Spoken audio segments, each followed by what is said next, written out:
Wala nang maraming paligoy-ligoy pa, diretso sa punto na. Maiksi lang ang komentaryo, pero diretso sa punto.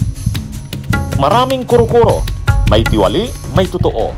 Dito, sa Puntong Diretso tayo. Punto Diretso. Itong mga yaps, no? Yap. Chinese, ano?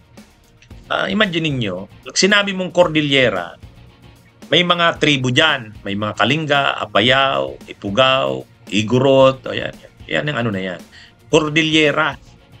O, yung mga natives dyan, yung ano dyan, mga Igorot, Ifugao. May mga politiko dyan na native dyan. Halimbawa sa Baguio, alam ko, si Dumugan. Yan. O, si Bagilat. O, si Bagilat, si Teddy. O, mga native dyan. Pero itong yap, itong mga yap, hindi taga ron yan. O, hindi yan taga Benguet. Dayo doon. Kaya Chinese nga eh. Chinese. Pero, paano ito nakilala si Yap? Eh kasi, di ba nung nauso yung mga party list, yung may party list siyang AXIS. Ngayon, yung tulpo sikat. Unang pasok ng mga tulpo, hindi muna yan mga senador. Party list muna. Party list. Ang ginawa ng tulpo, syempre mapera itong mga Yap kasi Chinese. Ginawang nominee ng AXIS. So yung nag-provide ng pera, itong Yap, ang sikatan naman ng tulpo, nakatulong para manalo yung AXIS. Top yan noon eh, number 1 yan, AXIS party list. So ang mga nominees niyan, itong si Eric Yap nga, na mayaman, na milyonaryo, saka yung kasikatan ng tulpo. So ang second nominee naman, si Jocelyn Tulfo, yung asawa ni Rapi Tulfo. At saka si Nina Taduran, si Taduran, na kapartner ni Moon Tulfo sa programa niya noon, sa Rapi Tulfo in Action.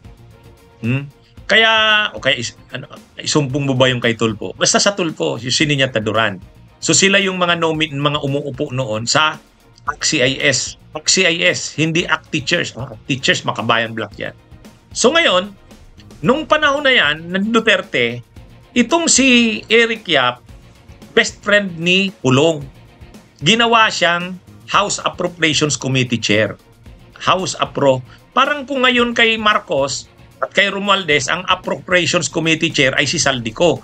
Pero nung panahon, si itong Eric Yap.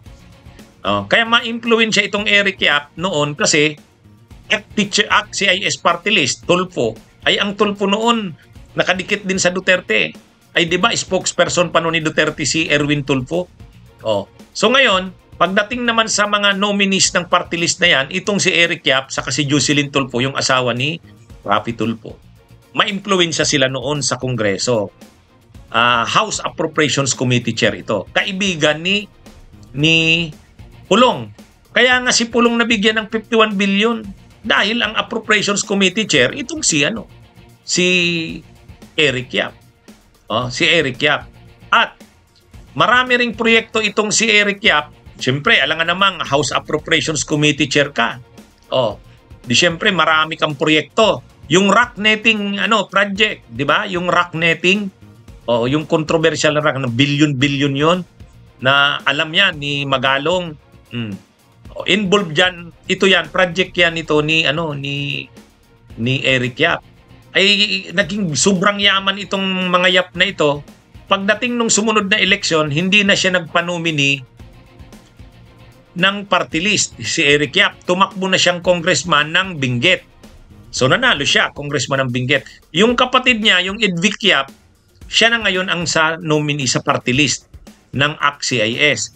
Pati siyempre si Jocelyn Tulfo, yung asawa ni Rafi.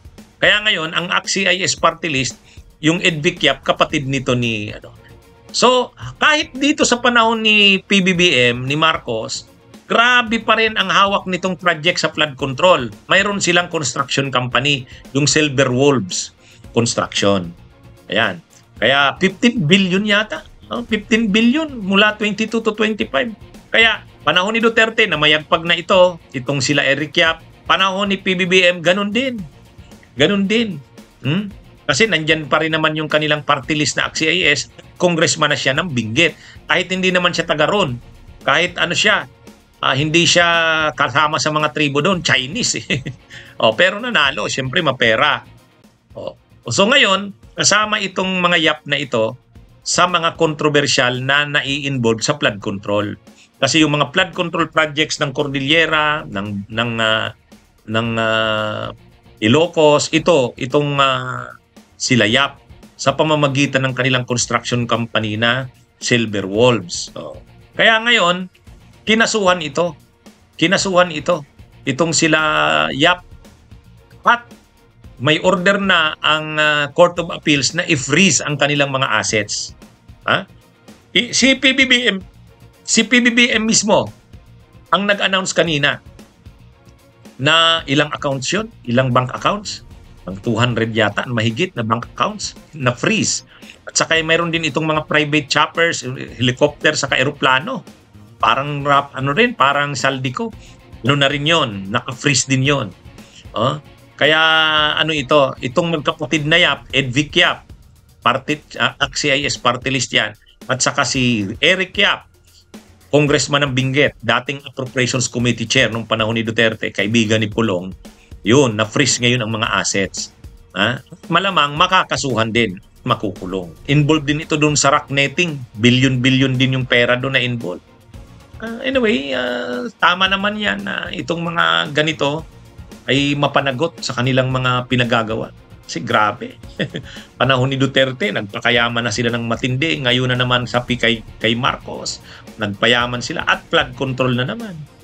Sa pamamagitan ng mga ghost projects, substandard projects, yung kanilang construction company na Silver Wolves, yun ang naiinvolve.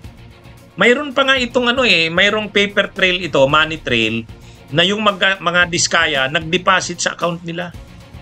Yun? Mayroong money trail nun. Anyway, isa ito sa mga mananagot dito sa mga flood control. Itong mga Yap. Okay, magandang araw sa inyong lahat. Mabuhay po tayo. Bunyog, halikan na kasama ka. Bunyog, kapag buklod ay may pag-asa. Luzon, Visayas, Mindanao, isa ang pananaw. Sa bagong Pilipinas ang bunyog isisigaw. Bunyog.